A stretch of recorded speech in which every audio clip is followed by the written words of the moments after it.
Ιωάννη Μαρκέτου με τίτλο «Εργασιακός εκφοβισμός, νικήστε τον».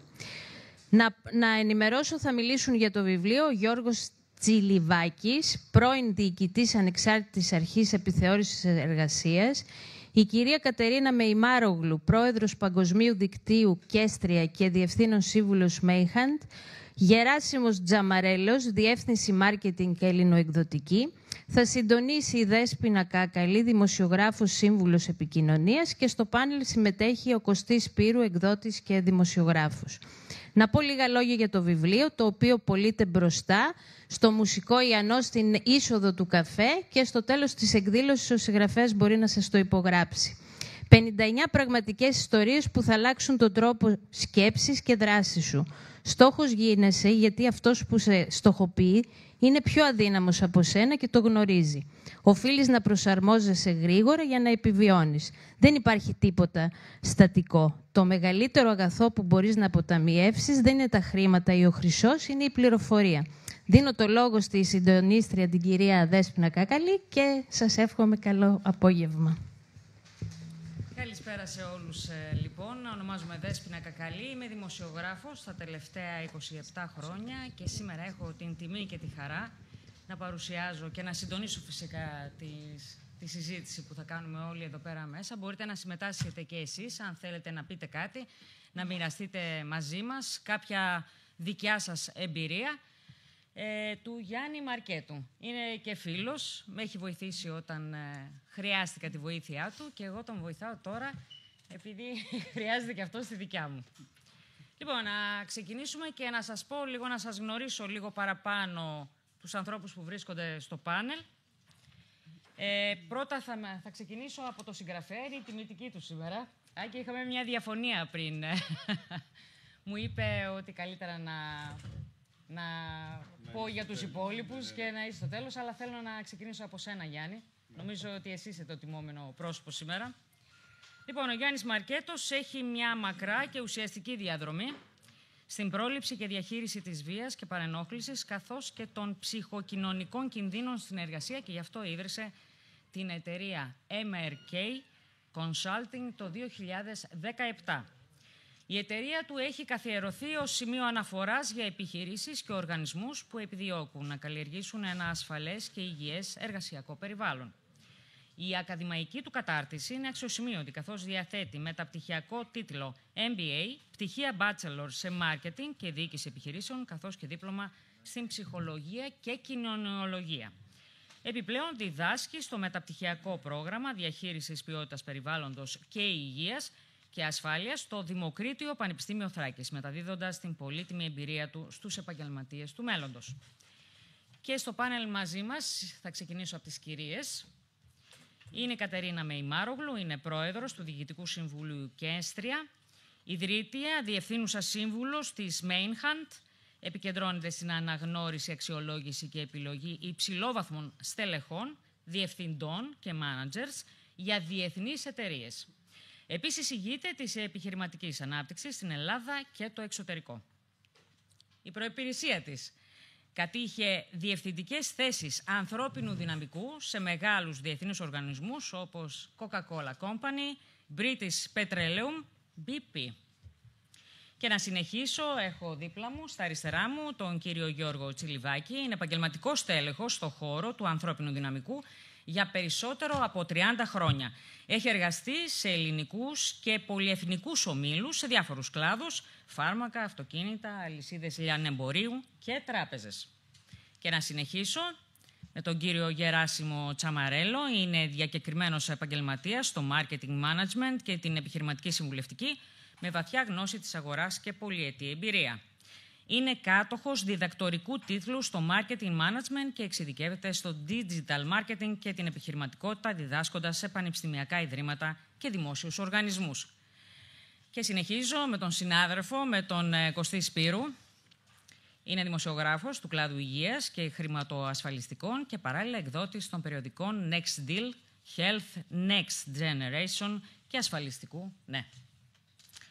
Τώρα λοιπόν θα σας πω και εγώ δύο λόγια για το βιβλίο. Στον χώρο της δημοσιογραφίας στον οποίο, όπως σας είπα, είμαι τα τελευταία 27 χρόνια, έμαθα πάρα πολύ καλά τι σημαίνει εργασιακός εκφοβισμός, βία και παρενόχληση όλων των μορφών. Ο εργασιακός εκφοβισμός είναι κάτι που δεν αφορά μόνο εμάς ατομικά, αλλά ολόκληρο το εργασιακό μας περιβάλλον. Το βιβλίο του Γιάννη Μαρκέτου, μέσα από 59 αληθινές ιστορίες, οι οποίες είναι γραμμένες σε πρώτο πρόσωπο, καταγράφει τα συναισθήματα ανθρώπων που αντιμετωπίζουν καθημερινά τοξικές συμπεριφορές. Καθώς διάβαζα το βιβλίο, οφείλω να ομολογήσω ότι σε πολλά σημεία αναγνώρισα τον νεαρότερο εαυτό μου. Ένιωσα ξανά την πίεση, το άγχος, την αδικία. Η πρώτη ιστορία ξεκινάει έτσι. Ακόμα μία δύσκολη νύχτα. Έχω πολλά βράδια να κοιμηθώ. Ο ήρωας ή η ηρωίδα περιγράφει την αγρύπνια, την αγωνία του ήρωα ή της ηρωίδας για την επόμενη εργασιακή ημέρα. Και λέει κάτι που με συγκλώνησε. Έχω ταυτίσει τα πάντα με τη δουλειά μου και έχω ξεχάσει πως η δουλειά είναι ένα μικρό κομμάτι της ζωής μου. Δυστυχώς, το έχω ζήσει κι εγώ αυτό. Χάνοντας πολύτιμες στιγμές από την οικογένεια, το γιο μου όταν ήταν μικρός, από φίλους, αλλά κυρίως από τον ίδιο μου τον εαυτό. Και συνεχίζει η ιστορία. Δεν είχα διάθεση να πάω στη δουλειά. Πόσοι από εμάς δεν το έχουμε νιώσει αυτό? Αναλογιστείτε το. Το σώμα και το μυαλό μας να αρνούνται να σηκωθούν από το κρεβάτι, να αντιστέκονται σε μια ατμόσφαιρα που μας εξαντλεί. Το βιβλίο μας δείχνει ότι η εργασία δεν είναι απλώς χώρος παραγωγής, είναι μια αρένα με θηρία. Και αυτά τα θηρία δεν είναι συνάδελφοι, όπως λέγεται συχνά, είναι πληνάδερφοι. Ο Γιάννης Μαρκέτος τους κατατάσσει σε ομάδες. Οι εχθροί μας, οι φίλοι των εχθρών μας, οι ελεύθεροι σκοπευτές και πολλοί προδότες. Οι πραγματικοί φίλοι, έχω κάποιους από εδώ, από τον καινούριο μου εργασιακό χώρο, και σας ευχαριστώ πολύ που ήρθατε. Μέσα σε ένα εργασιακό χώρο είναι ένα σπάνιο φαινόμενο. Το ψηφιοδοτό των ανθρώπων γύρω μας απαιτεί προσοχή, αλλά ταυτόχρονα μας δίνει δύναμη. Να αναγνωρίσουμε τις τοξικές συμπεριφορές, να παίρνουμε πίσω τον έλεγχο και να νικάμε τον εκφοβισμό. Το βιβλίο του Γιάννη Μαρκέτου, «Εργασιακός εκφοβισμός, νίκησέ τον», δεν είναι απλώς ένα ανάγνωσμα. Είναι οδηγός επιβίωσης και αυτοπροστασίας στον εργασιακό χώρο. Μας θυμίζει ότι η δουλειά είναι ένα μέρος της ζωής μας, αλλά όχι ολόκληρη η ζωή μας. Και πάνω απ' όλα μας δίνει την ελπίδα ότι μπορούμε να ενικήσουμε την εργασιακή τοξικότητα. Και τώρα θα ήθελα να περάσουμε στους καλεσμένους μας, που είναι εδώ μαζί μου στο πάνελ. Να ξεκινήσω από τα δεξιά μου, από την κυρία Κατερίνα Μεϊμάρογλου, και θα ήθελα να την ρωτήσω για τη συνεργασία της με τον Γιάννη και ποια είναι η άποψή της για το βιβλίο του Γιάννη Μαρκέτου. Πολύ ωραία, Δέσποινα, ευχαριστώ πολύ. Καλησπέρα σε όλους. Γιάννη, συγχαρητήρια. Για τον Γιάννη έχω να πω ότι τον έχω γνωρίσει πρόσφατα, τον γνωρίζω περίπου ένα εξάμηνο, αλλά ο χρόνος δεν είναι γραμμικός. Κατάλαβα πολύ εύκολα ότι ο Γιάννης είναι ένας ιδιαίτερος άνθρωπος με πολλές ευαισθησίες και έχει καταφέρει, ενώ έχει περάσει από πολυεθνικές εταιρείες και μεγάλες θέσεις, να είναι ο εαυτός του και πραγματικά να θέλει να προσφέρει. Όσον αφορά το βιβλίο, έχω να πω τα εξής. Υπάρχουν βιβλία που διαβάζονται. Υπάρχουν βιβλία που μας μαθαίνουν. Και υπάρχουν βιβλία που μας αλλάζουν. Το βιβλίο αυτό ανήκει στην τρίτη κατηγορία. Ο εργασιακός εκφοβισμός είναι ένα δύσκολο θέμα. Είναι μια πραγματικότητα που ζουν πραγματικά άνθρωποι καθημερινά γύρω μας. Συνεργάτες, φίλοι, οικογένεια και ίσως και εμείς οι ίδιοι. Είναι η σιωπή στο γραφείο όταν μπαίνει ο δύσκολος προϊστάμενος. Είναι η ηρωνία που βάφεται χιούμορ. Είναι η αμφισβήτηση που ονομάζεται feedback. Είναι η εξουσία που γίνεται όπλο αντί για ευθύνη. Το βιβλίο αυτό δίνει φωνή σε όσους δεν μπόρεσαν να μιλήσουν όταν έπρεπε ή δεν τους άκουσε κανείς. 59 ιστορίες, 59 ψυχές που βρήκαν το θάρρος να φωτίσουν ό,τι πολλοί προτιμούν να παραμένει στο σκοτάδι.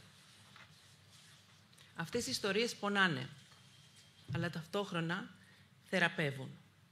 Γιατί καμιά αλλαγή δεν ξεκινά από την άρνηση. Ξεκινά από την αλήθεια. Ως άνθρωποι του επιχειρηματικού κόσμου, ως ηγέτες και ως πολίτες, έχουμε μια κοινή ευθύνη. Να οικοδομήσουμε εργασιακά περιβάλλοντα όπου ο σεβασμός δεν είναι προνόμιο, αλλά αυτονόητο δικαίωμα. Να μιλάμε όταν βλέπουμε την αδικία. Να ακούμε πριν κρίνουμε. Να σταθούμε δίπλα σε όσους μας χρειάζονται, να τους υποστηρίξουμε και όχι να τους αφήνουμε μόνους. Ο εργασιακός εκφοβισμός δεν είναι δύσκολες προσωπικότητες. Δεν είναι έτσι είναι η αγορά. Δεν είναι αν δεν αντέχεις φύγε. Είναι βία. Και η βία δεν είναι ποτέ αποδεκτή.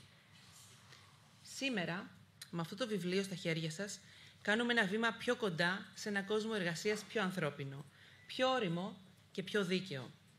Ένα κόσμο όπου η αξιοπρέπεια δεν διαπραγματεύεται, όπου η τοξικότητα δεν έχει χώρο να υπάρχει. Σε όσους μοιράστηκαν τις ιστορίες σας ευχαριστούμε. Μας δώσατε θάρρος, γνώση και μια υπόσχεση ότι μπορούμε και πρέπει να αλλάξουμε την κουλτούρα της εργασίας. Ας μην ξαναπούμε ποτέ «δεν ήξερα». Τώρα ξέρουμε. Και τώρα μπορούμε να νικήσουμε. Σε ευχαριστούμε, Γιάννη.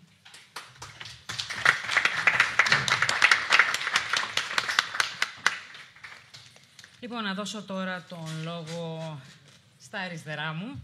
Είναι ο κύριος Γιώργος Τσιλιβάκης, είναι επαγγελματικός τέλεχος στον χώρο του ανθρώπινου δυναμικού για περισσότερο από 30 χρόνια.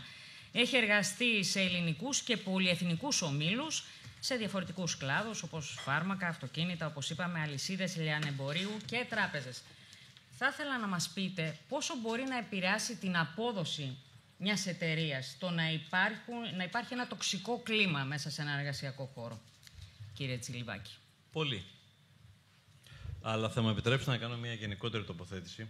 Παρακαλώ. Ξέρετε, επειδή τονίσατε πολλές φορές τα 30 χρόνια εμπειρίας μου, εν πάση περιπτώσει, θέλω να πω ότι οι ενδιαφέρουσες πληροφορίες είναι προνόμιο των μεγαλύτερων ηλικιών. Αλλά βέβαια οι ενδιαφέρουσες αναμνήσεις δεν είναι πάντα ευχάριστες. Θυμάμαι δηλαδή ότι όταν ξεκίνησα την καριέρα μου, πριν από πολλά χρόνια σε μια φαρμακευτική εταιρεία, η παρενόχληση και η αγενής και απρεπή συμπεριφορά, ειδικά στους νεότερους, στις γυναίκες, γιατί είχε και παραγωγή στο εργοστάσιο, ήταν μια καθημερινότητα. Κάποια στιγμή έμαθα ότι ένας προϊστάμενος είχε ρηχτεί σε μια εργάτρια μέσα στο ασανσέρ. Λέω, και τι έγινε? Τίποτα. Θέλω να πω δηλαδή ότι υπήρχαν πολύ άσχημες καταστάσεις που ευτυχώς σήμερα είμαστε σε μια διαφορετική κοινωνία και σε μια διαφορετική αγορά, που τουλάχιστον υπάρχουν κάποιοι φορείς όπου μπορεί ο εργαζόμενος να χτυπήσει μια πόρτα, να ζητήσει μια βοήθεια, να πάρθουν μέτρα τα οποία είναι θεσμικά. Ξέρετε, εκτός από την εμπειρία μου τα 30 χρόνια στο ανθρώπινο δυναμικό, είχα και την τιμή να με ορίσει η πολιτεία σαν το πρώτο διοικητή της επιθεώρησης εργασίας ως ανεξάρτητη αρχή τα τελευταία 3,5 χρόνια. Εκεί λοιπόν ξεκίνησε να λειτουργεί το τμήμα για την καταπολέμηση της βίας και παρενόχλησης στην εργασία, με τον νόμο 4808 του 21, αυτό που λέγεται σαν νόμος Χατζηδάκη. Εκεί λοιπόν υπήρχε ένα τμήμα, το οποίο κατά σύμπτωση ήταν και δίπλα στο γραφείο μου, το οποίο υποστήριζε τις υπηρεσίες της επιθεώρησης σε όλη την Ελλάδα, σε 123 σημεία, που με τη σειρά τους υποστήριζαν εργαζομένους που ερχόντουσαν να καταγγείλουν τέτοια περιστατικά. Εκεί λοιπόν, καταγράφοντάς τα, πέσαμε σε εκπλήξεις. Δηλαδή, εκεί κατέρευσαν πολλά στερεότυπα. Αυτός ο οποίος παρενοχλεί με απρεπή συμπεριφορά και αγενή και φέρεται άσχημα στους εργαζομένους, δεν είναι απαραίτητα ο ιδιοκτήτης, το αφεντικό ή ο διευθυντής. Είναι και ο συνάδελφος. Άρα έχουμε αυτό που λέγεται οριζόντιο bullying. Επίσης, αυτός ο οποίος παρενοχλεί δεν είναι απαραίτητα άντρας. Έχουμε ένα 30% που αυτοί οι οποίοι παρενοχλούν και συμπεριφέρονται άσχημα είναι γυναίκες. Έτσι.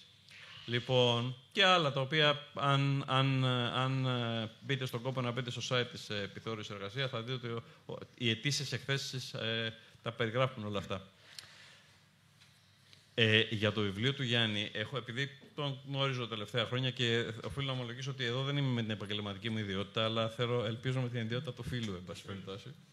Θέλω να πω το εξής. Κοιτάξτε, επειδή παρακολουθώ και το έργο του γενικά και ένα εξαιρετικό στοιχείο το οποίο δεν το βλέπεις πολύ συχνά. Δεν έχω τίποτα με τους ακαδημαϊκούς, αλλά ξέρετε, αλλιώς είναι να γράφεις ένα θέμα από καθέδρας και αλλιώς είναι να το γράφεις έχοντας την εμπειρία του πεδίου. Εντάξει, ένα αυτό. Δεύτερον, έχει όμως ένα μειονέκτημα. Άργησε πολύ να γραφτεί. Δηλαδή, αν είχαμε τέτοια έργα πριν από 30 χρόνια, δεν θα είχαμε στερηθεί ύπνο τόσα βράδια. Ευχαριστώ. Συμφωνώ.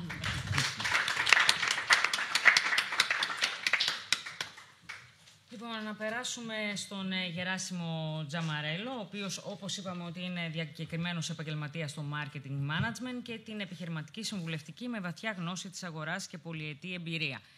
Θα θέλαμε να μας πείτε, επηρεάζει την απόδοση μιας εταιρείας, δηλαδή επιτυγχάνεται ο στόχος όταν κυριαρχεί ένα τοξικό περιβάλλον μέσα στον εργασιακό χώρο, όταν έχουμε περιστατικά παρενόχλησης και εργασιακού εκφοβισμού? Νομίζω όχι. Καλησπέρα σε όλους. Όχι. Το όχι εξαρτάται, δεν το τεκμηρίωσα. Είναι και ναι και όχι. Όχι για αυτόν που το ασκεί. Ναι για όλους τους άλλους. Τι εννοώ? Ασφαλώς και επηρεάζει το κάθε στέλεχος. Γι' αυτό το λόγο όλες οι επιχειρήσεις χάνουν τα στελέχη τους. Και στην προηγούμενη τοποθέτηση υπάρχει και ένα δίκαιο. Δεν είναι ότι ξεκινάει το bullying μόνο από τη διοίκηση. Είναι και οι ίδιοι άνθρωποι μέσα στα τμήματα οι οποίοι μπορεί να δημιουργήσουν αυτό. Ναι. Και τα τελευταία χρόνια, τουλάχιστον από διάφορες μελέτες που μου έχει δώσει ο Γιάννης, να είναι καλά, γιατί πάνω απ' όλα, εκτός από συνεργάτης, είναι πάνω απ' όλα φίλος, έτσι, διαπιστώνει κανείς ότι ένα νεοεισερχόμενο στέλεχος μπορεί να διαταράξει το τμήμα. Πραγματικά. Πώς το διαταράσει, δηλαδή? Άνετα. Χωρίς να μιλάει. Γιατί ήταν όλοι βολεμένοι, συγγνώμη για την λέξη, εντός πολλών εισαγωγών. Και ξαφνικά έρχεται ένας και σου λέει, μήπως να βλέπαμε και αυτό, να το δούμε λίγο σαν ομάδα. Και ξαφνικά λέει ο άλλος, τι λέει ρε ο φίλος, τι λέει αυτός? Χάσουμε εμείς τη δουλειά μας, ήρθε να μας ξεβολέψει. Από το 8ωρο τώρα ένας παλαβός. Αυτό, ξέρετε, συμβαίνει κατά κόρον, έτσι. Δεν νομίζω να ταράζεται κανείς που το ακούει από μένα. Γιατί εγώ από τις 59 ιστορίες που γράφει ο Γιάννης εδώ πέρα, έχω δεχτεί τις 68. Δηλαδή, διάβασα το βιβλίο όταν μου το εμπιστεύτηκε ο Γιάννης, έτσι, γιατί γνωριστήκαμε με τον Γιάννη το 2017 και αξίζει να το πω αυτό, δέχτηκα ένα τηλέφωνο. Σηκώνω το τηλέφωνο. Γεια σας, λέγομαι Γιάννης Μαρκέτος. Ωραία, λέω, ναι, οκ. Και είχαμε μια κοινή γνωστή, καλή της ώρα η κοπέλα, η Μαριάννα. Θέλω να τα πούμε λίγο, κάνω αυτό και αυτό. Ευχαρίστως. Τέλος πάντων, ήρθα από το γραφείο, μου είπε τι κάνει. Εντάξει, του λέω, θα το σκεφτώ. Το βράδυ αναρωτιόμουν στο σπίτι μου, Γιάννη, λέω λίγο την προϊστορία μας. Δεν σε ενοχλεί, γιατί και αυτό είναι μέσα στη ζωή, έτσι. Λέω τώρα, τι να κάνω με αυτόν τον τύπο? Ειλικρινά, έτσι, λόγω ότι ο Γιάννης το ξέρει. Λοιπόν, λέω, τι να κάνω τώρα εγώ με αυτόν τον τύπο? Μου πρότεινε όμως κάτι πολύ ωραίο και πολύ πρωτοποριακό τότε. Εργαστήρια και σεμινάρια για τον εργασιακό εκφοβισμό. Επειδή, λοιπόν, να θέσω επίσης και ένα άλλο μεγάλο ζήτημα, για μένα και τον Γιάννη, είμαστε δύο τελείως αντίθετοι χαρακτήρες. Τελείως, δηλαδή, μέρα με νύχτα. Έτσι. Δεν το συζητάμε αυτό. Κι όμως αυτό μας δένει. Πιθανόν, δεν ξέρω. Τουλάχιστον ό,τι έχουμε κάνει μαζί, Γιάννη, δεν ξέρω, διέψευσέ με, κάτι κάναμε. Ή τουλάχιστον κάναμε κάτι καλύτερο. Έτσι, αυτό το λίγο το κάναμε κάτι και το κάτι περισσότερο.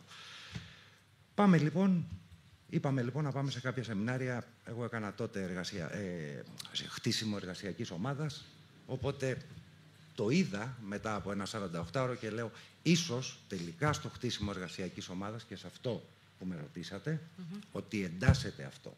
Γιατί τελικά μια ομάδα δεν μπορεί να χτιστεί από τον leader, ας πούμε, της ομάδας, από τον ηγέτη, καλά δεν θέλω να πιάσω τώρα για την ηγεσία γιατί δεν υπάρχει, ξεκινάει από εκεί. Η επιλογή, το πώς θα συμπεριφερθεί ο ίδιος και τι όρια. Νομίζω ότι δεν έχουμε όρια στις επιχειρήσεις. Κανένα όριο. Και δεν μιλάμε μόνο για την Ελλάδα, στο εξωτερικό να δείτε τι γίνεται. Έχει τύχει να χαμός. Έτσι.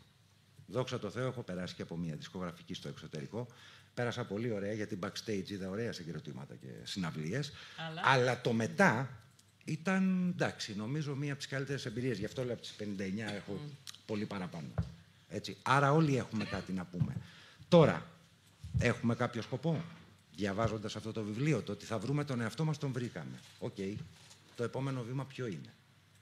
Θα μιλήσουμε όλοι σαν ομάδα? Θα πούμε ειλικρινά τι αισθανόμαστε? Δεν ξέρω. Εγώ το έχω απαντήσει στον εαυτό μου.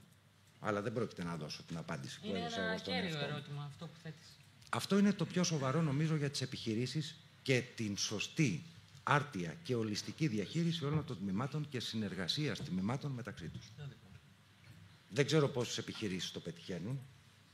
Πραγματικά, πάντως αν ο Γιάννης, που του το εύχομαι πάνω απ' όλα σαν φίλος και το ξέρει πάρα πολύ καλά, κάνει και 8-7 υποκαταστήματα στο εξωτερικό, θα ήθελα πάρα πολύ να είμαι κάτω από το Γιάννη σε οποιαδήποτε θέση, ακόμα και στο θηρορείο που λέει ο λόγος, γιατί θεωρώ ότι είναι ένας από τους ανθρώπους που μπορεί να σε βάλει στο πλαίσιο της σκέψης.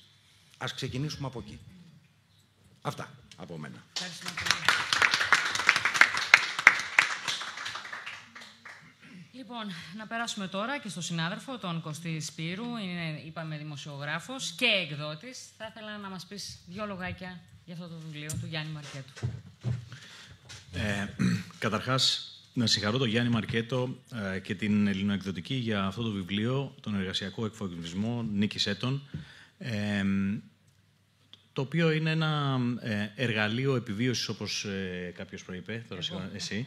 Λοιπόν, και να πω 2-3 σκέψεις. Καταρχάς, δεν δικαιούμαι να μιλάω για το αντικείμενο, αλλά από τη δικιά μου εμπειρία μπορώ να πω και γι' αυτό 2 πράγματα και να μοιραστώ, με αφορμή το bullying που υπέστη για να έρθω σήμερα εδώ. Την πρώτη φορά με κάλεσε, δεν ήρθα, τη δεύτερη δεν ήρθα, την τρίτη δεν γλίτωσα. Τον ευχαριστώ όμως, διότι είναι ένας εξαιρετικός άνθρωπος, ένας πράος άνθρωπος, ο οποίος όταν μου είπε ότι θα ασχοληθεί με το αντικείμενο, εγώ τον είχα γνωρίσει από την ενασχόλησή του στην ασφαλιστική αγορά. Του λέω, τι θες να ασχοληθείς με αυτό, είναι δύσκολο αντικείμενο, είναι μπερδεμένο. Ναι, μου λέει, αλλά υπάρχει αδικία, μου λέει, και έχω ψάξει κάποια πράγματα και θα ήθελα να ασχοληθώ με αυτό. Και του λέω, αν ασχοληθείς, εγώ θα βοηθήσω όσο μπορώ. Ελπίζω να βοήθησα λίγο, τέλος πάντων. Και σήμερα ο κόσμος να το διαβάζει και να χρειάζεται να πάμε στην 3η έκδοση. Εγώ, όπως βλέπω γενικά πράγματα στη ζωή, βλέπω τον εργασιακό εκφοβισμό σαν καλό, υπό την έννοια ότι μας εκπαιδεύει. Αυτό όμως δεν σημαίνει ότι μπορούμε να επιβιώσουμε μόνοι μας. Χρειαζόμαστε κάποια βοήθεια. Όλοι έχουν κάποια όρια και δεν μπορούμε, δηλαδή όλοι θα βρεθούν είτε σε μία από τις 59 ιστορίες, είτε στην 67η ή δεν ξέρω και εγώ σε ποια, σε μία στιγμή που δεν θα μπορέσουν να την αντιπαρέλθουν μόνοι τους. Θα χρειαστούν μία βοήθεια. Το βιβλίο αυτό είναι μια πραγματική βοήθεια, πώς το λέμε, starters kit τουλάχιστον, για όποιον δεν έχει ασχοληθεί ξανά, για να καταλάβει 5 πράγματα. Γι' αυτό, ως μέλος της κοινωνίας, Γιάννη, σε ευχαριστώ. Δεν θέλω να πω παραπάνω πράγματα. Θα προτείνω μόνο στον κόσμο να το πάρει και να το διαβάσει.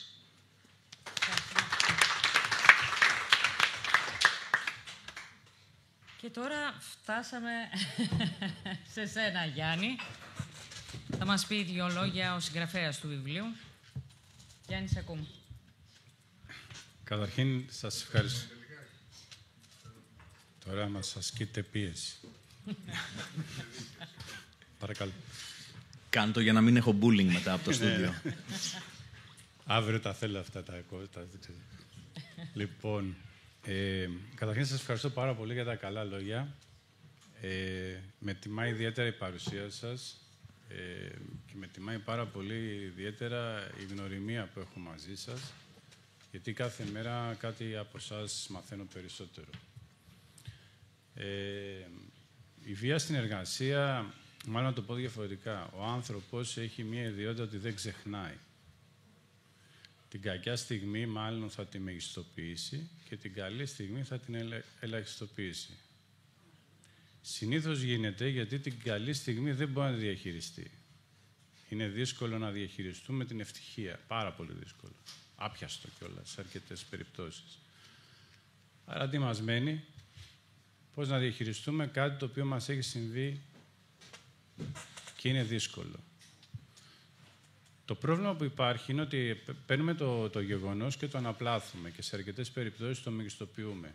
Και σε σημείο τέτοιο που ένα τέτοιο γεγονός μιας πίεσης στην εργασία, μιας κακής συμπεριφοράς, μέσα μας, γιατί όλα εκεί κρίνονται, παίρνει τέτοια απόσταση από το δέρμα μας και μέσα, που ισοφαρίζει το άπειρο. Άρα γίνεται ένα πολύ δύσκολο θέμα κάποιος να το λύσει. Επίσης, σε αρκετές περιπτώσεις είναι επαναληπτικότητα. Το σκέφτεται κάποιος συνέχεια. Συνέχεια, τι έκανα εγώ, τι δεν έκανα καλά, πώς έγινε αυτό το περιστατικό, μήπως έφταιγα. Γιατί το λέω αυτό? Γιατί ο εκφοβιστής έχει ένα έξυπνο. Οι εκφοβιστές σε αρκετές περιπτώσεις είναι ευφυείς άνθρωποι. Και σε κάνουν να πιστέψεις ότι το πρόβλημα είσαι εσύ. Και εκείνη είναι η λύση. Άρα, η μία ενότητα του βιβλίου είναι να μπορέσουμε να κατανοήσουμε ότι δεν φταίμε εμείς, αλλά ο τρόπος με τον οποίο διαχειριζόμαστε μία κατάσταση. Γιατί η απάντηση σε όλα τα προβλήματα που έχουμε, σε αρκετές περιπτώσεις, είναι καθαρά η απάντηση που θα δώσουμε εμείς οι ίδιοι. Το πρώτο πρόβλημα το οποίο υπάρχει είναι ότι λέμε ότι αυτό το οποίο μας συμβαίνει δεν λύνεται. Από εκεί ξεκινάμε. Δεν λύνεται. Άρα, όταν έχεις ήδη αποφασίσει ότι δεν θα λυθεί κάτι που σου συμβαίνει, δεν θα λυθεί. Έχεις ήδη αποφασίσει, λοιπόν, ότι έχεις ένα άλλο πρόβλημα, το οποίο τι είναι? Όταν είναι άλλο, το διωγγώνεται. Άρα, το πρώτο σημαντικό κομμάτι είναι αυτό. Το δεύτερο πολύ σημαντικό είναι ότι δεν ξέρω αν έχετε δει σε τις ταινίες τις αμερικάνικες, τις δικαστικές, που υπάρχει ένας που είναι κατηγορούμενος, δίπλα είναι ο δικηγόρος που είναι η υπεράσπιση, είναι η εισαγγελία, ο δικαστής, η ένορκη και το κοινό. Ένα άτομο το οποίο έχει νιώσει ότι έχει εκφοβιστεί, φανταστείτε ότι παίζει όλους αυτούς τους ρόλους στη σκέψη του ταυτόχρονα. Είμαι και ο εισαγγελέας και η υπερασπιστική γραμμή και ο δικαστής και η ένορκη. Και συνήθως τι κάνει σε αυτή την περίπτωση? Δίνει και μια καταδικαστική απόφαση για τον ίδιο τον εαυτό, αντί να αντιστρέψει την κατάσταση. Άρα το πρώτο η πρώτη σκέψη το οποίο το βιβλίο θέλει να δώσει είναι ότι όλα αυτά μπορούν να αντιμετωπιστούν και να λυθούν. Όσο δύσκολα και αν φαίνονται στην αρχή. Το δεύτερο σημαντικό είναι σε ποιους μιλάμε. Όταν επαναλαμβάνουμε το πρόβλημά μας σε έναν συνάδελφο, ουσιαστικά επιμικρύνουμε την εργασία μας εκτός του γραφείου. Αυτό κάνουμε. Παίρνουμε ουσιαστικά, φανταστείτε, με μία παραβολή το χρόνο από εκεί που είμαστε στο γραφείο και τον μετακινούμε σε όλες στην καφετέρια, στο φαγητό, στο σπίτι. Άρα εγκλωβιζόμαστε μέσα σε ένα περιβάλλον το οποίο κατά βάση εμείς το μεγενθύνουμε και το επεκτείνουμε χρονικά και σε διάσταση. Οι άνθρωποι που μιλάμε έχουν ατζέντες, έχουν τη δική τους ατζέντα. Είτε είναι συνάδελφοι, οι οποίοι μας βλέπουν ανταγωνιστικά, είτε είναι άνθρωποι μέσα στο σπίτι που μπορεί να μας βλέπουν ότι φέρνουμε το έσοδο, άρα δεν πρέπει να χαθεί το έσοδο. Άρα, εδώ έρχεται ότι πολλές φορές οι άνθρωποι οι οποίοι θέλουν να αντιμετωπίσουν το πρόβλημα που τους συμβαίνει δεν βρίσκουν τη λύση, γιατί η απάντηση που παίρνουν από την άλλη πλευρά είναι καθαρά μία απάντηση που λειτουργεί με άξονα το συμφέρον της άλλης πλευράς και όχι του ίδιου του ατόμου που έχει το πρόβλημα. Όλοι μας έχουμε ακούσει εκφράσεις όπως «Έτσι, άντρες αυτά, είσαι άντρας, μάλλον αντιμετώπισέ το». Ή «Επειδή είσαι γυναίκα, το κάνουν αυτό σε σένα». Δηλαδή, έρχονται για τη λύση του προβλήματος και τα στερεότυπα της κοινωνίας που σου έρχονται ως απαντήσεις και σε εγκλωβίζουν ακόμα περισσότερο. Άρα, πού γυρνάμε σε όλο αυτό? Γυρνάμε ότι πραγματικά η λύση είναι να σκεφτούμε εμείς οι ίδιοι ότι αντιμετωπίζουμε ένα πρόβλημα το οποίο μπορούμε να το λύσουμε όταν αποφασίσουμε ότι θα το λύσουμε. Και αυτό είναι το πρώτο κομμάτι. Το δεύτερο πολύ σημαντικό, γιατί είναι και με πολλές περιπτώσεις που έρχονται στο γραφείο, είναι ότι πρέπει να δουλέψει και ο άνθρωπος που έχει εκφοβιστεί για να λύσει το πρόβλημά του. Και αυτό είναι το κενό. Γιατί όλοι περιμένουν σαν να πάρουν από ένα ράφι την απάντηση, να ντυθούν με αυτή και να φύγουν ευτυχισμένοι. Αυτό δεν έχει υπάρξει ποτέ στην ιστορία του ανθρώπου. Ο άνθρωπος πρέπει να δουλέψει προς τη λύση. Γιατί? Γιατί ό,τι λύση δίνεται πρέπει να προσαρμοστεί στον δικό του χαρακτήρα, στα δικά του βιώματα, στη δική του φιλοσοφία και σε ένα πολύ σημαντικό κομμάτι ακόμα, που δεν το αναφέρει κανείς, στον οικονομικό εκφοβισμό που υπάρχει αυτή τη στιγμή στην κοινωνία. Είναι αυτό που λέμε, άμα χάσω τη δουλειά μου, τι θα γίνω αύριο. Αλλά ένας ακόμα παράγοντας που επιτείνει τη δυσκολία του ατόμου να λύσει το πρόβλημα. Τώρα, η μεθοδολογία είναι κάθε φορά διαφορετική για τον κάθε άνθρωπο. Δεν υπάρχει μία απάντηση σε όλα. Όλες αυτές οι οδηγίες που δίνονται κατά καιρούς σε βίντεο, σε e-cap, δεν υπάρχουν. Και σε αρκετές περιπτώσεις καλό είναι σε οτιδήποτε έχει σχέση με την υγεία, την ψυχική υγεία ή τη σωματική υγεία, να απευθυνόμαστε μόνο στους ανθρώπους που ξέρουμε ότι θα πάρουμε τις σωστές απαντήσεις για να επιβιώσουμε εμείς οι ίδιοι. Σε όλες τις περιπτώσεις. Το άλλο που πάντα βάζω σαν παράδειγμα, γιατί όλα αυτά μπορεί να μου λέτε, καλά τα λέτε, αλλά πώς εφαρμόζονται, το απαντάω με ένα πολύ απλό ερώτημα. Γιατί αυτό συνήθως είναι στη συζήτηση που είναι για τη σεξουαλική παρενόχληση, που λένε καμιά φορά, εντάξει τώρα, άστο τώρα, μην τα λες, κρύψτε το ή οτιδήποτε άλλο. Είναι κάποιες κοινωνίες που δεν αποδέχονται ότι υπάρχει σεξουαλική παρενόχληση. Και το βάζω αυτό σαν παράδειγμα για να κατανοήσουμε λίγο το πώς σκεφτόμαστε εμείς και πώς μπορούμε να λύσουμε πράγματα. Αν είχατε μια περίπτωση που ερχόταν κάποιος και σας έλεγε στο γραφείο, έχω έναν συνάδελφο, άντρας γυναίκα, δεν έχει σημασία, που έρχεται και με αγγίζει.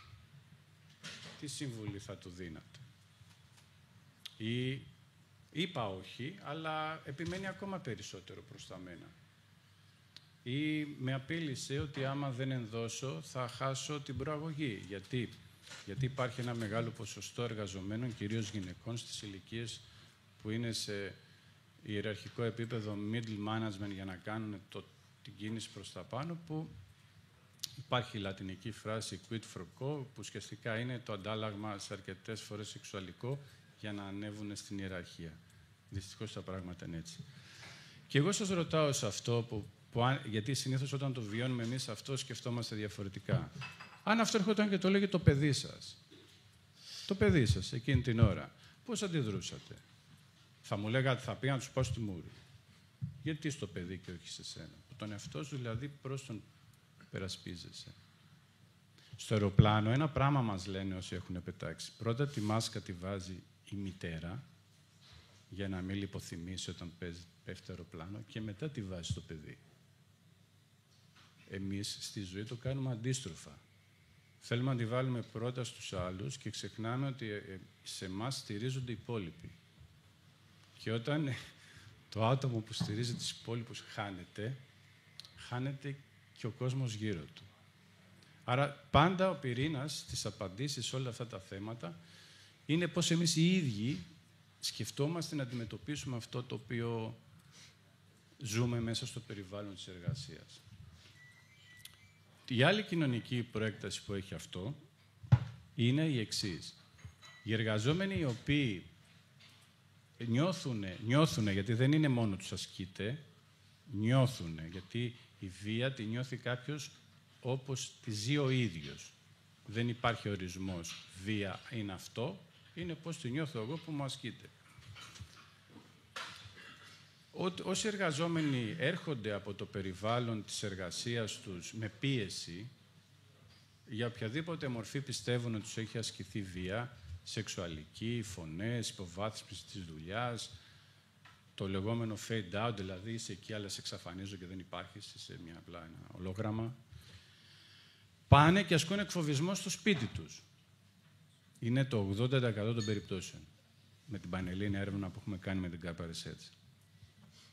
Άρα, αυτός ο οποίος εκβιάζεται στην εταιρεία, πάει στο σπίτι και βρίζει το παιδί του, του λέει γιατί δεν διάβασες, γιατί τη γυναίκα του, γιατί δεν έχεις αφήσει τα ποτήρια στο τραπέζι και δεν τα έχεις βάλει, αντίστροφα μια γυναίκα σε έναν άντρα. Υπάρχουν πάρα πολλές παράπλευρες απώλειες που είναι οι ασθενείς που έχουμε μέσα σε ένα σπίτι. Μπορεί να είναι άνθρωποι οι οποίοι έχουν μακροχρόνιες ασθένειες που εκείνη την ώρα τους νιώθεις και βάρος και λες έχω τόσο, έχω και αυτούς, οπότε ξεσπάς. Και από εκεί που είμαστε άτομα τα οποία έχουν υποστεί τη βία, λειτουργούμε πολλαπλασιαστικά ασκώντας τη στο μοναδικό περιβάλλον που δεν θα έπρεπε να το κάνουμε. Δεν ακούγεται όμορφο, είναι όμως πραγματικό. Ένα άλλο κομμάτι της βίας στην εργασία, που το ασκούμε εμείς, γιατί όταν μιλάμε για τη βία, τι βλέπουμε, είναι ο κακός προϊστάμενος, είτε ο ομοιόβαθμος τέλεχος, είναι από κάτω μου, ο οποίος έρχεται να μου πριονίσει την καρέκλα, οπότε υπάρχει εκεί μια μάχη, είναι πώς εμείς συμπεριφερόμαστε στους εργαζόμενους που είναι πολιτές ρούχων. Είναι στην Κοσμοτέ ή κάπου σε ένα άλλο κατάστημα, έχουν μια ώρα 15 ατόμων και εμείς βιαζόμαστε να πληρώσουμε το λογαριασμό. Είναι στα τουριστικά καταλύματα. Είναι οι νοσηλεύτριες. Είναι πώς οι ασθενείς και οι συγγενείς ασθενών μιλάνε στο ιατρικό προσωπικό και τους νοσηλευτές. Αυτό, επειδή εμείς είμαστε οι ενεργοί πολίτες που ασκούμε τη βία, το ξεχνάμε ότι είναι βία και παρενόχληση. Εκεί έχουμε δίκιο. Καλά του τάπα. Άρα, η βία δεν είναι κάτι στατικό που το κάνει κάποιος σε εμάς. Είναι και εμείς πώς πρέπει να προσέχουμε να ασκούμε στους άλλους τις συμπεριφορές. Είτε είναι μέσα στο περιβάλλον της οικογένειας, είτε είναι έξω από αυτό. Και ένας από τους παράγοντες που τα παιδιά βρίσκουν λύσεις στους φίλους ή εκτός της οικογένειας είναι η απουσία των γονιών στην επικοινωνία που έχουν με τα παιδιά τους όταν γυρίζουν στο σπίτι. Δεν υπάρχει λοιπόν κάτι το οποίο δεν είναι συνεκτικό στο κομμάτι της βίας. Καλά ή άσχημα η δουλειά είναι το τρίτο πιο βίαιο πράγμα που υπάρχει στη γη μετά τη φύση και τον πόλεμο. Γιατί έχει ακριβώς τις ίδιες συνθήκες. Ακριβώς τις ίδιες συνθήκες. Απλά φοράς ρούχα και έχεις λάπτοπ αντί να έχεις πιστόλια. Δεν αλλάζει κάτι. Άρα, πώς ξεκίνησε αυτό το βιβλίο για να μην σας κουράζω άλλο γι' αυτό. Το βιβλίο το ξεκίνησε, είχε έρθει ένας δάσκαλος κάποια στιγμή στο γραφείο και είχε πει μήπως υπάρχει ένα βιβλίο το οποίο μπορώ να το πάρω ανώνυμα από ένα βιβλιοπωλείο, γιατί το θέμα της βίας και του εκφοβισμού έχει μια συνθήκη που είναι πάρα πολύ σημαντική. Είναι το στίγμα. Και στιγματίζεται το άτομο συνήθως που του έχει ασκηθεί η βία και όχι το άτομο το οποίο ασκεί. Άρα, έτσι ξεκίνησε η ιστορία του βιβλίου και για ποιο λόγο είναι στο πρώτο ενικό. Στο πρώτο ενικό γράφτηκε γιατί δεν μπορούσα να αποκλείσω ένα φύλο. Ένα φύλο. Δηλαδή άντρας, γυναίκα, πώς θα το διαβάσει. Αν έβαζα ένα όνομα άντρα θα πιάνε διαφορετική τη συνθήκη, ενώ ουσιαστικά η συνθήκη είναι ολιστική της βίας. Άρα έπρεπε να είναι σε πρώτο πρόσωπο. Και η αλήθεια είναι ότι μετά από 3-4 σελίδες θα δείτε ότι μπαίνετε και βλέπετε τη ζωή σας ή κομμάτια μέσα σε αυτή την ιστορία, γιατί κακά τα ψέματα, 59 ιστορίες, είναι 59, φανταστείτε ότι είναι 59 άνθρωποι που έχουν μιλήσει. Δεν είναι 10 τρόποι να γίνεις αύριο καλύτερος. Είναι 59 ιστορίες ανθρώπων που έχουν βιώσει τη βία σε διαφορετικές μορφές και σε διάφορες ιδιότητες.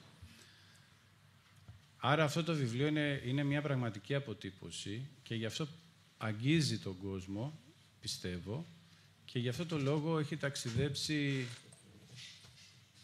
στην τρίτη έκδοση τώρα και η αλήθεια είναι θα προτιμούσα να ήμασταν σε μια συνθήκη που να μην ήμουν συγγραφέας και να μην υπήρχε αυτό το βιβλίο.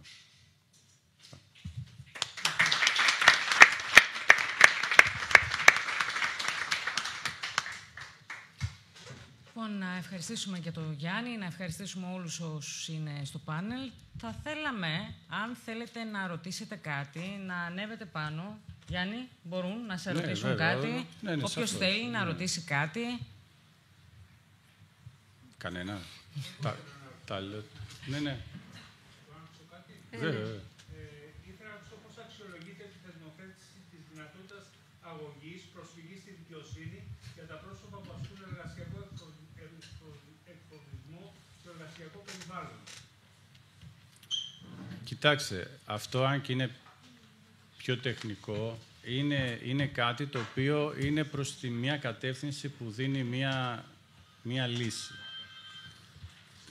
Υπάρχουν δύο βήματα βέβαια. Το ένα είναι η καταγγελία, η οποία μπορεί να γίνει είτε από αυτό που λέτε, είτε μέσω ενός δικηγόρου, είτε μέσω της αρχής επιθεώρησης εργασίας, είτε μέσω της αρχής διαφάνειας, αν είναι στο δημόσιο, σωστά. Αλλά το ουσιώδες είναι η διερεύνηση. Εκεί είναι η ουσία. Δηλαδή, πώς και το άλλο μέρος, καταρχήν πώς θα γίνει η καταγγελία, πώς θα γραφτεί έτσι ώστε να είναι και πιο κατανοητό σε αυτόν που θα το διαβάσει για την καταγγελία. Σωστά έτσι δεν είναι? Ναι. Για να είναι πολύ πιο εύκολα αποτυπωμένο και να μπορέσει να βγάλει πιο άνετα το πόρισμα, ας το πούμε έτσι. Και το άλλο είναι και διαχείριση, δηλαδή πόσο εκπαιδευμένοι είναι οι άνθρωποι οι οποίοι λαμβάνουν τις καταγγελίες να μπορέσουν να τις διερευνήσουν για να πάρουν το αποτέλεσμα. Δεν ξέρω αν σας κάλυψα. Παρακαλώ. Μπορώ να κάνω ένα σχόλιο. Παρακαλώ. Κύριε Παπαγωγάκη, βεβαίως δεν το συζητάμε. Να σας δώσω και το μικρόφωνο. Δεν ντρέπομαι που δεν το έχω κάνει. Παρακαλώ. Το σχόλιο είναι, παίρνω τον επίλογο του Γιάννη, το ότι δεν θα ήθελε να υπάρχει αυτό το βιβλίο. Όμως, σήμερα είμαστε στην τρίτη έκδοση, το οποίο σημαίνει την αξία του βιβλίου και την ανάγκη που έχει η αθηναϊκή κοινωνία. Δεν νομίζω να έχει επεκταθεί σε όλη την Ελλάδα. Έχει. Ωραία. Δόξα τω Θεώ. Και στο Amazon είναι στα αγγλικά και στην Ιαπωνία έχει πάει. Το ότι τόσο γρήγορα βγήκε η τρίτη έκδοση σημαίνει την ανάγκη που έχει ο κόσμος να μπορέσει να πληροφορηθεί. Γι' αυτό για μένα αυτή η προσπάθεια του Γιάννη είναι αξιέπαινη, γιατί μπαίνει σε ένα χώρο τόσο ευαίσθητο με έναν πάρα πολύ ωραίο, θα έλεγα και τρυφερό τρόπο. Σε ευχαριστούμε. Ευχαριστώ.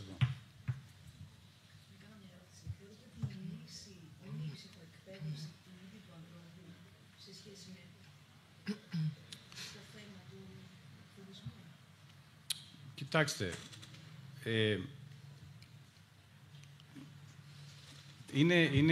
δεν υπάρχει μια σωστή απάντηση σε όλα. Για μένα, μάλλον δεν υπάρχει λάθος απάντηση, να το πω σωστά.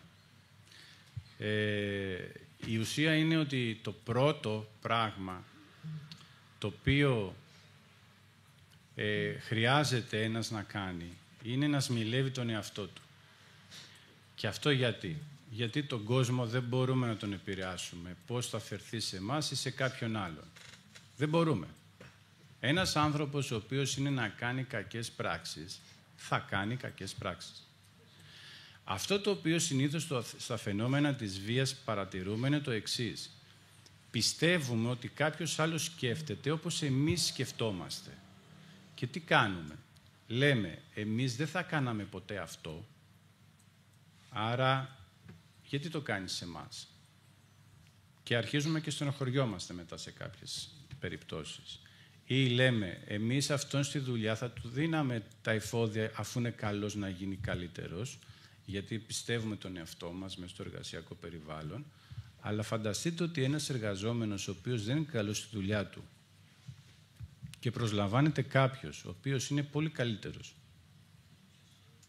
ή έχει skills περισσότερα ή έχει έρθει από την αγορά με περγαμηνές, μόνο που θα μπει μέσα στην εταιρεία και θα ανασάνει, ξεκινάει ο πόλεμος εναντίον του. Γιατί? Είναι μια δυνητική απειλή. Ένας άνθρωπος ο οποίος δεν έχει τις δεξιότητες και τη δυνατότητα, έχει προβολή και λέει αυτός ή εκείνη κάποια στιγμή θα έρθει και θα μου πάρει τη θέση. Άρα από τώρα πρέπει εγώ να αρχίσω τις διαδικασίες αυτό να το μακρύνω, να τον απομακρύνω. Είτε πείτε το θέμα επιβίωσης, είτε πείτε το θέμα ότι είναι ο τρόπος που δουλεύει έτσι. Managers. Δεν μάθανε ποτέ να κάνουν management. Αν δεν υπήρχαν οι αγγλικές λέξεις του management, στην Ελλάδα δεν θα υπήρχε ορολογία για αυτές τις θέσεις, γιατί κανένας δεν εκπαιδεύεται να διαχειριστεί ανθρώπους. Η διαχείριση των ανθρώπων είναι το πιο δύσκολο πράγμα. Γιατί μπορείς να πάρεις, αν θες να καταστρέψεις έναν καλό εργαζόμενο, βάλτε να κάνει μια δουλειά που δεν ταιριάζει στα σκύλ του. Θα πηγαίνει σαν το ποντίκι που θα είναι μέσα στο μήλο, δεν υπάρχει κάτι άλλο. Επίσης, ένα άλλο πολύ σημαντικό που δεν κάνουν οι γονείς.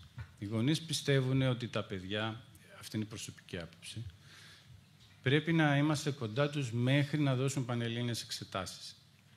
Και αν περάσουν, καλά. Μετά είναι σαν τις ελληνικές ταινίες, δηλαδή παντρεύονται, γεια σας, happy end και όλοι θα ζήσουν εύκολα και η ζωή τους καλύτερα.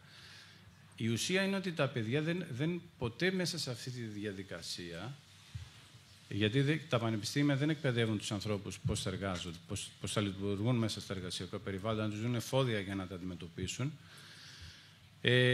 Βγαίνουν μέσα στην αγορά εργασίας και μετά δεν ξέρουν τι να κάνουν.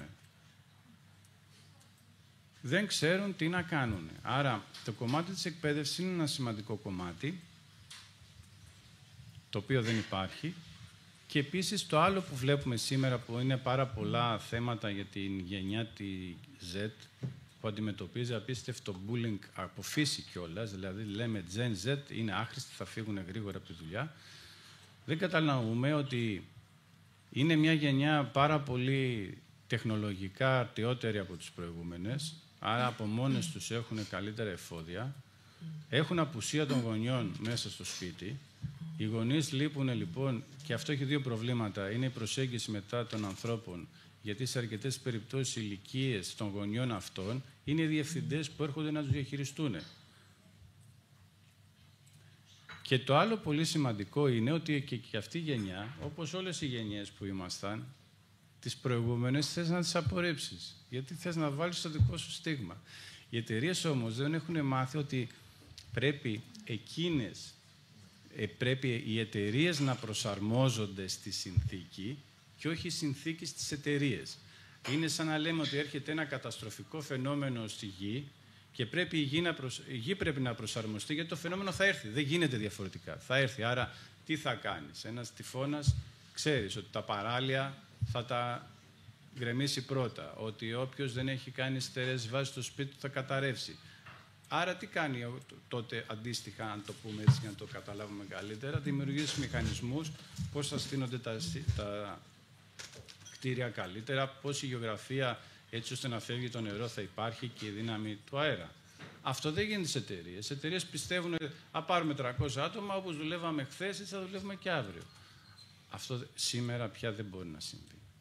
Και είναι ένας σημαντικός κανόνας βίας μέσα στην εργασία. Κάποιος άλλος? Παρακαλώ, κύριε Μεϊμάρου. Έχουμε σε όλο τον κόσμο, αλλά στην Ελλάδα ιδιαίτερα, έχουμε δύο ειδών πολύ ξεχωριστά εργασιακά περιβάλλοντα. Το ένα είναι του ιδιωτικού τομέα και το άλλο είναι του δημόσιου τομέα. Έχετε παρατηρήσει, δεν ξέρω, δεν έχω διαβάσει το βιβλίο για να ξέρω τα περιστατικά, εάν η συχνότητα των περιστατικών είναι, ας πούμε, κοντρικά η ίδια, ή και διαφέρουν μόνο προς τις μορφές και τους τρόπους ανάλογα με την δυνατότητα του εκβιασμού. Ας πούμε, ναι. Ο οικονομικός εκβιασμός που είπατε δεν υπάρχει με την έννοια σε απολύο στο δημόσιο, υπάρχει με την έννοια της ανάδειξης, ανέλυξης, του πόνους, της προαγωγής κτλ. Άρα λοιπόν ουσιαστικά διαφέρουν ως προς τους τρόπους και τις μορφές, ή στον ιδιωτικό τομέα, ναι, λόγω και του ότι ο εργοδότης είναι παρόν ενώ η εξουσία του κράτους είναι κάπως πιο... Θα σας απαντήσω αυτό, γιατί είναι... Στο έβριμα που κάναμε, έχουμε κάνει μια μελέτη με την Kappa Research, η οποία και εγώ όταν την πήρα στην αρχή μου έκανε εντύπωση ότι ο δημόσιος τομέας δεν είναι μακριά σε ποσοστό από τον ιδιωτικό τομέα. Δηλαδή είναι περίπου ένα 38% δημόσιος τομέας και ένα 43-44% ιδιωτικός τομέας. Στο δημόσιο τομέα όμως τα πράγματα είναι χειρότερα. Είναι χειρότερα, καταστροφικά χειρότερα. Πρώτον, στο δημόσιο τομέα δεν μπορείς να φύγεις. Άρα, και δεν μιλάμε για τον πολιτικό εκβιασμό που μπορεί να υπάρχει όταν αλλάζουν, γιατί είναι κάτι το οποίο όσοι είναι μέσα σε αυτά τα συστήματα ξέρουν και πώς το κατανοούν. Είναι για όλα τα υπόλοιπα. Το δημόσιο έχει πολλές ανισότητες. Η μόνη ισότητα που έχει είναι η σύσταση ανδρών-γυναικών λόγω των ανθρώπων που μπαίνουν μέσα στο δημόσιο. Αλλά υπάρχουν πολλά προβλήματα με ανθρώπους που έχουν διδακτορικά και είναι υφιστάμενοι ανθρώπων που έχουν τελειώσει το Λύκειο. Αυτοί οι άνθρωποι μόνο από αυτή τη συνθήκη είναι καταδικασμένοι σε συνθήκες βίας. Είναι άνθρωποι οι οποίοι δουλεύουν υπερορίες οι οποίες δεν έχουν τελειωμό. Γιατί είναι υποστελεχωμένοι. Οι υπερορίες και η υπερεργασία είναι βία. Για να φανταστείτε ότι ένας άνθρωπος που δουλεύει γιατρός, πιο απλό, ας το βάζουμε στο πάνω κομμάτι, που δουλεύει συνεχόμενα 40 ώρες, αυτό από μόνο του είναι εξαθλίωση, είναι εργασιακή βία, δεν είναι κάτι άλλο. Δηλαδή, αν αυτός ο άνθρωπος δούλευε σε ένα ιδιωτικό κέντρο υγείας, θα είχαν βγει όλοι και θα είχαν πει τι κακός είναι ο δικτύτης του κέντρου υγείας, ενώ στο δημόσιο τομέα αυτό δεν υπάρχει. Άρα, άλλα προβλήματα που έχει το δημόσιο είναι ότι έχει πολλές διαφορετικές, έχει ανισότητες στον καταμερισμό της εργασίας. Δηλαδή, μπορεί να είναι μια ομάδα η οποία είναι πιο ισχυρή μέσα σε ένα περιβάλλον και πιέζει την υπόλοιπη ομάδα που είναι λιγότερο ισχυρή μέσα στο περιβάλλον. Και εκεί είναι βουβός ο θάνατος. Στο δημόσιο δεν έχεις που να πεις σε αρκετές περιπτώσεις πράγματα. Το δημόσιο βέβαια ασκεί, το πούμε έτσι πολύ γενικά, είναι και η βία που ασκείται στους πολίτες. Που πας ως πολίτης να πάρεις ένα χαρτί και δεν εξυπηρετείσαι. Αυτό τι είναι? Αυτό είναι μια βία, γιατί εγώ πολίτης, ο οποίος έχω 2 ώρες κενό, γιατί δεν μπορώ να αφήσω στο σπίτι τα παιδιά, γιατί δουλεύω, γιατί κάτι άλλο, πάω κάποιον που η ρυθμή του είναι διαφορετική και δεν με χρησιμοποιεί, δεν με σερβίρει όπως θα έπρεπε να το πω έτσι, απλά με έχει σαν μια καθημερινότητα. Γιατί και αυτό είναι μια μορφή βίας, πως οι εργαζόμενοι μιλάνε με τον πληθυσμό που είναι οι εταιρείες τους. Άρα το δημόσιο, ναι, είναι πάρα πολύ σκληρό και δυστυχώς σε αρκετές περιπτώσεις το δημόσιο και σε κάποιους κλάδους έχει και ως τιμωρία τις μεταθέσεις. Στο στρατό παλιά ήταν πιο γνωστό ότι έφευγες σε φιλοπορίας, καληνύχτα. Άρα όλα έχουν σχέση πάρα πολύ με την οτροπία που... Απ' την άλλη μεριά υπάρχουν όμως και άνθρωποι οι οποίοι λειτουργούν με έναν τρόπο που δεν προσβάλλουν ή προσπαθούν να είναι δίκαιοι, αλλά αυτοί είναι ακόμα λιγότεροι. Ένα πράγμα που θα ήθελα να πω ακόμα, γιατί είναι πολύ σημαντικό και θα ξαναδώσω το λόγο σε εσάς, είναι ότι πολλοί πιστεύουν το εξής και είναι από τα μεγαλύτερα κίνητρα για να ασκηθεί εργασιακός εκφοβισμός προς αυτά τα άτομα. Είναι όλοι αυτοί που λένε εγώ πάω στη δουλειά και ενδιαφέρομαι μόνο για τη δουλειά μου. Αυτοί οι άνθρωποι γίνονται αόρατοι. Γιατί όλοι οι άλλοι παίρνουν κομμάτια της δουλειάς που κάνουν και την πουλάνε ως δική τους. Πάρα πολύ συχνό. Δεν είναι μέσα στο πλαίσιο του τι συμβαίνει μέσα στο περιβάλλον της εργασίας. Δεν μπορούν να καταλάβουν τους συσχετισμούς των δυνάμεων, δεν ξέρουν σε ποιο να μιλήσουν, δεν ξέρουν ποιο να εμπιστευτούν. Γιατί πιστεύουν ότι επειδή κάνουν μόνο καλά τη δουλειά τους θα αμοιφθούν. Και όταν δεν παίρνουν την ανταμοιβή, αναρωτιόνται μα για ποιο λόγο δεν πήρα αμοιβή ή προαγωγή. Είναι εντυπωσιακό.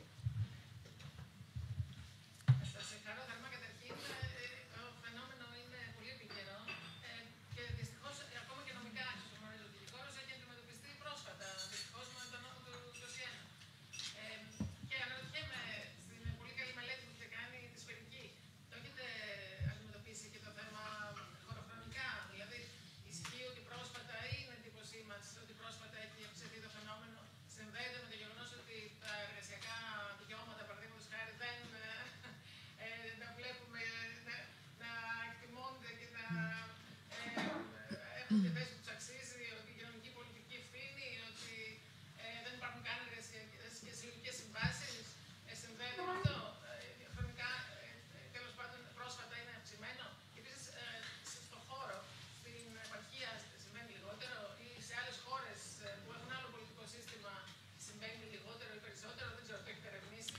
Ναι, μπορώ να σας απαντήσω. Κοιτάξτε, τώρα έχουμε σε αρκετές περιπτώσεις ανάπτυξη των στατιστικών, γιατί ο κόσμος μιλάει περισσότερο. Έχουμε πιο πολλά καταγεγραμμένα περιστατικά από αυτά που δεν είχαμε ποτέ. Μπορώ να απαντήσω. Ναι, μισό λεπτάκι να σας... Πες, το ένα είναι αυτό, ότι υπάρχουν πιο πολλά καταγεγραμμένα περιστατικά. Το δεύτερο πολύ σημαντικό είναι ότι η βία στην επαρχία είναι ακόμα περισσότερο. Και ιδίως σε περιοχές, μπορώ να σας πω χαρακτηριστικά ότι βγαίνουν και πιστόλια. Όχι μόνο στην Κρήτη. Ή υπάρχουν περιοχές που βγάζεις το μισθό και τον δίνεις πίσω. Αυτά είναι εργασιακή βία. Η πρώτη καταγραφή της βίας στην εργασία είναι η Μεσαίωνας. Η τότε πρωτοκαταγράφηκε όταν έγινε η βιομηχανική επανάσταση. Και τότε, αν θυμάστε, γιατί να δώσουμε και σε όλους αυτούς που έχουν πολεμήσει για την δικαίωση στην εργασία το εξής. Ότι τότε, φανταστείτε, στα εργοστάσια οι οικογένειες ζούσαν μέσα. Έχουν γίνει πράγματα, αλλά ποτέ δεν μπορείς να πεις ότι είναι απόλυτο. Αλλά σίγουρα υπάρχουν πράγματα που βελτιώνονται, αλλά κοιτάξτε, έχει ένα άλλο ιδιαίτερο θέμα η βία, ότι δεν έχει διαχρονικότητα. Μπορεί να την κάνει κάποιος όταν νιώσει ότι τα συμφέροντά του θα απειληθούν. Άρα, μπορεί εγώ για σας να είμαι ο καλύτερος εργοδότης ή ο καλύτερος μάνατζερ ή ο καλύτερος συνάδελφος, μέχρι να καταλάβω ότι θα απειληθώ από εσάς. Και τότε θα αλλάξω εαυτός. Γι' αυτό ένα πράγμα το οποίο πάντα εγώ συμβουλεύω όλους όσους έρχονται και συζητάμε μαζί είναι το εξής. Προσέξτε τι λέτε, σε ποιον λέτε. Γιατί ουσιαστικά τι είναι. Είναι σαν να παίρνετε καρφιά, τα βάζετε στην παλάμη κάποιου, του λέτε δηλαδή το πρόβλημά σας, και μετά από 3 χρόνια, όταν αλλάξουν οι συνθήκες μέσα στο εργασιακό περιβάλλον, μπορεί αυτός που τα έχετε πει να είναι διευθυντής ή μπορεί να έχει καταδώσει στο διευθυντή αυτά που του έχετε πει, να του δώσετε και το σφυρί να σας καρφώσει. Άρα, γι' αυτό λέμε πάντα ότι η αντιμετώπιση των προβλημάτων μέσα στην εργασία, όσον αφορά τη βία, είναι και πώς εμείς οι ίδιοι διαχειριζόμαστε τον εαυτό μας στο περιβάλλον. Εδώ θα ήθελε και ο Γιώργος να κάνει μια... Ναι, θα ήθελα να πω το εξής, ότι η βία, η παρενόχληση δεν μετριέται. Είναι εκεί έξω, είναι αόρατη ή ορατή, αλλά δεν μετριέται. Αυτό που μπορεί να μετρηθεί είναι οι καταγγελίες που υπάρχουν. Γιατί θεσπίστηκε επίσημος φορέας και στον ιδιωτικό και στο δημόσιο τομέα. Λοιπόν, θεσπίστηκε όπου ο εργαζόμενος έχει τη δυνατότητα, εφόσον προκύπτουν τέτοια περιστατικά, να χτυπήσει την πόρτα επώνυμα, έτσι. Να πει ότι, ξέρετε, έχω 1, 2, 3 περιστατικά και να κάνει μια καταγγελία για βία και παρενόχληση στην εργασία. Προσέξτε. Η επιθεώρηση εργασίας έχει μια συγκεκριμένη μεθοδολογία. Τι θα πει αυτό? Αυτό θα πει ότι επειδή δεν είναι εύκολο να αποδειχθεί πάντα η άσκηση παρενόχλησης, έχει αναθέσει το ρόλο αυτό σε στελέχη της που είναι είτε τμηματάρχες είτε διευθυντές. Γιατί έχουν μεγαλύτερη εμπειρία πιο πολλά χρόνια στο πεδίο και μπορούν να το διερευνήσουν καλύτερα. Ένα αυτό. Δεύτερον, ξεχωρίζουν την καταγγελία για βία και παρενόχληση από άλλες εργατικές διαφορές. Γιατί παρατηρήθηκε το φαινόμενο να έρχεται κάποιος και να λέει ότι, ξέρετε, το αφεντικό μου δεν μου έχει πληρώσει δώρο Χριστουγέννων, μου οφείλει αποδοχές του Νοεμβρίου, δεν μου έχει πληρώσει υπερορίες και μου ασκεί και βία και παρενόχληση. Η επιθεώρηση αυτά τα ξεχωρίζει. Ένας επιθεωρητής εργασίας θα κάνει την εργατική διαφορά για το ένα κομμάτι το εργασιακό και ο προϊστάμενος του ή ο περιφερειακός διευθυντής για το κομμάτι της παρενόχλησης.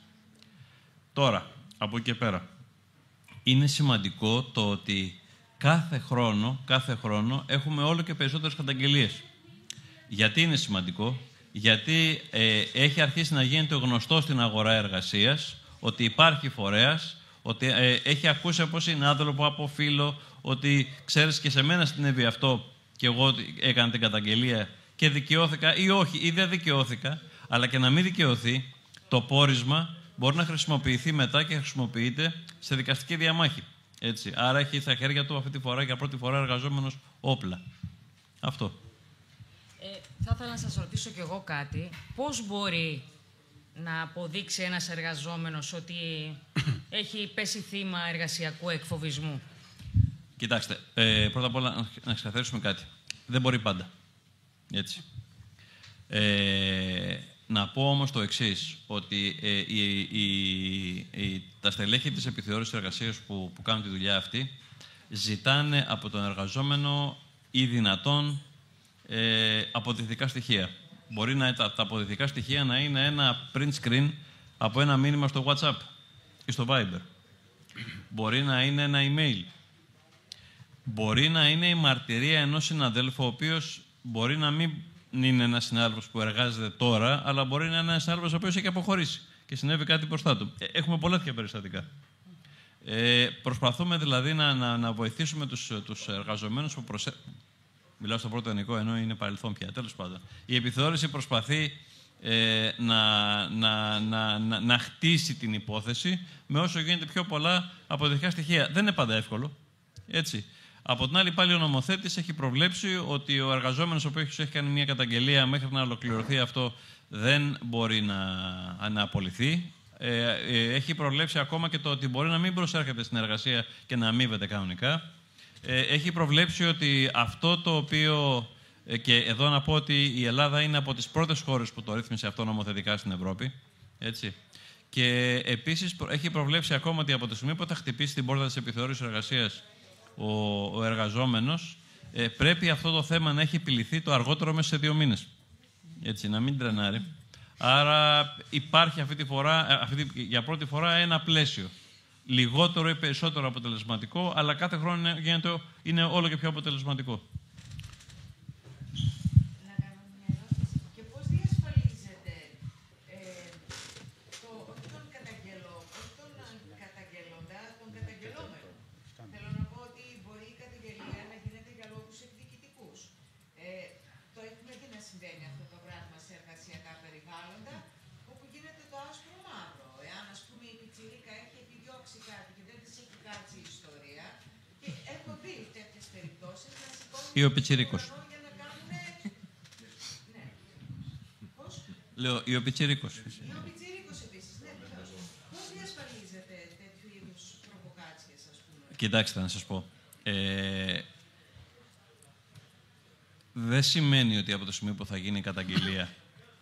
Όλα έχουν να κάνουν με το βάρος απόδειξης, με την απόδειξη. Έτσι. Εάν δεν υπάρχουν αποδεικτικά στοιχεία, ό,τι και να καταγγείλει ο άλλος, ευτυχώς ή δυστυχώς ανάλογα με την περίπτωση, αν είναι αληθινό ή όχι, αλλά θα καταπέσει. Έτσι.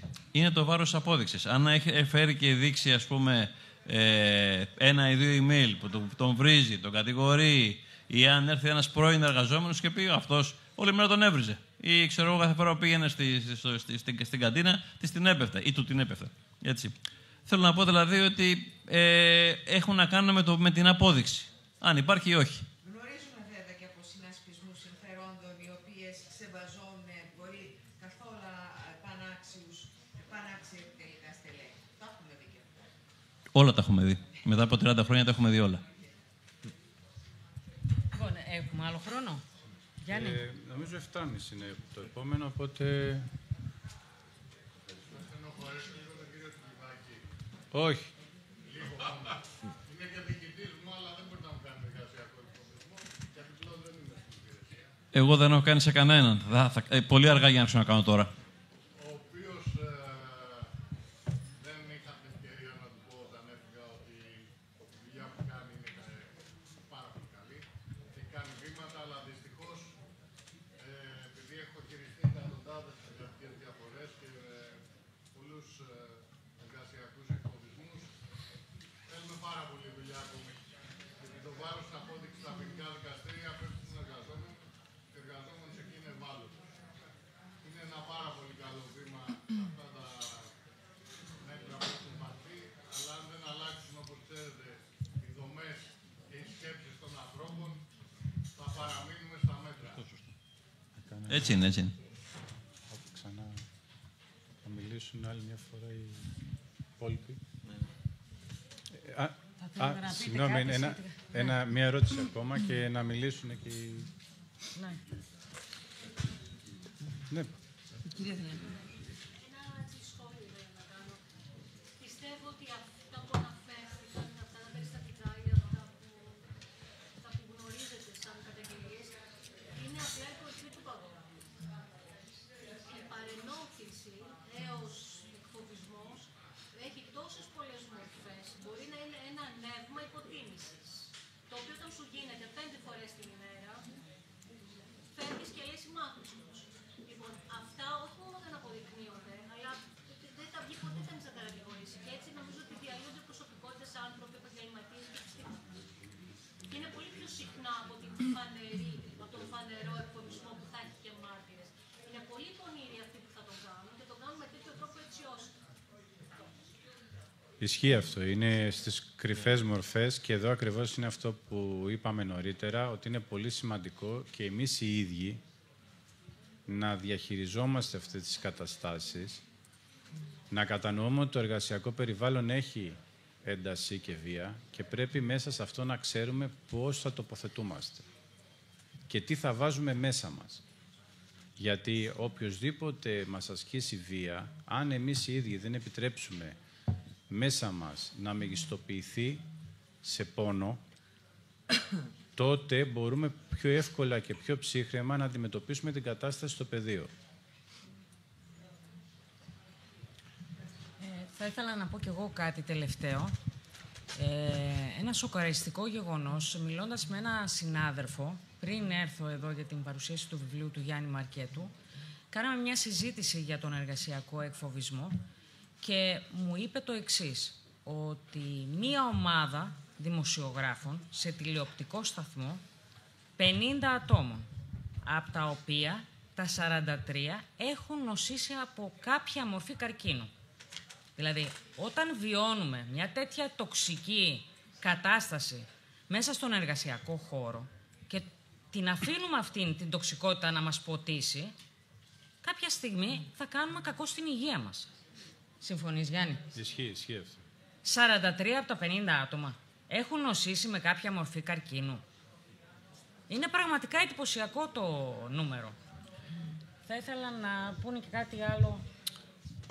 Σκεφτόμουν αν πρέπει να πω με το καλό να πάμε και στην 4η έκδοση και τελικά θα πω να πάμε, διότι αυτά τα πράγματα πρέπει να τα μαθαίνουμε όπως πολλά άλλα και να μην τα ξεχνάμε, ακόμα και αν τα έχουμε, διότι πρέπει να κάνουμε αυτό που είπες πριν, να είμαστε έτοιμοι για την καταιγίδα. Ευχαριστώ, καλό ταξίδι. Ευχαριστώ. Κατερίνα, πείτε κάτι. Κατερίνα, θες να πεις κάτι? Γεράσιμε. Θα κάνεις. Κατερίνα. Θα κλείσεις εσύ. Ωραία. Σοκαρίστηκα, εγώ προσωπικά σοκαρίστηκα λίγο με αυτό που άκουσα. 43 στα 50 είναι μεγάλο ποσοστό. Τι να πω τώρα, πώς να κλείσω, ας πούμε, πριν φτάσουμε στη χημειοθεραπεία να παραιτηθούμε, δεν ξέρω. Ή λίγο πριν το Ζάναξ. Κάπου εκεί, μάλλον πριν το πάρεις, από ό,τι καταλαβαίνω πρέπει να φεύγεις. Αλλά το θέμα είναι όταν φεύγεις που πας, αν δεν έχεις επιλογή. Γιατί είναι και το θέμα αυτό που είπε ο Γιάννης και είναι πολύ στοχευμένο της επιβίωσης καμιά φορά. Όμως, εντάξει, πάνω απ' όλα είναι εμείς. Και δεν είναι το εγώ είμαι. Είναι ο εαυτός. Γιατί αν η μάνα δεν βάλει τη μάσκα στο αεροσκάφος, όντως δεν υπάρχει περίπτωση επιβίωσης και του μικρού. Έτσι. Απλά πριν το Ζάναξ, σκεφτείτε τι πρέπει να κάνετε. Και ελπίζω και σε 5η έκδοση, αλλά χωρίς να γραφτεί εδώ 60. Να μείνει το 59. Δύσκολο, αλλά το εύχομαι. Είπαμε, εγώ από τις 59 έχω 67. Ωραία, εγώ έχω να πω ότι αυτό που έχω καταλάβει είναι στη ζωή πρέπει ο καθένας να παίρνει την ευθύνη του εαυτού του και να μην φοβάται. Γιατί ο φόβος είναι εχθρός της εξέλιξης και της ανάπτυξης. Και η ανάπτυξη είναι να βγεις από τη ζώνη άνεσης. Να τολμήσεις να πετάξεις ακόμα και αν δεν ξέρεις πού θα πάει ο δρόμος αυτός. Και να έχεις την ανθεκτικότητα να σηκωθείς γρήγορα όταν θα έρθει η ώρα να πέσεις.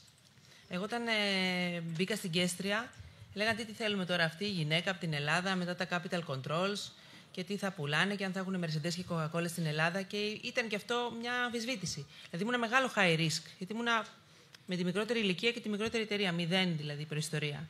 Και τα πράγματα όπως εξελίχθηκαν ήταν πολύ διαφορετικά. Άρα αυτό λέω και σας στελέχη που συναντώ. Μη φοβάστε και να πιστεύετε στον εαυτό σας. Γιατί αυτός είναι ο μεγαλύτερος επιταχυντής. Καλό βράδυ και καλό ταξίδι.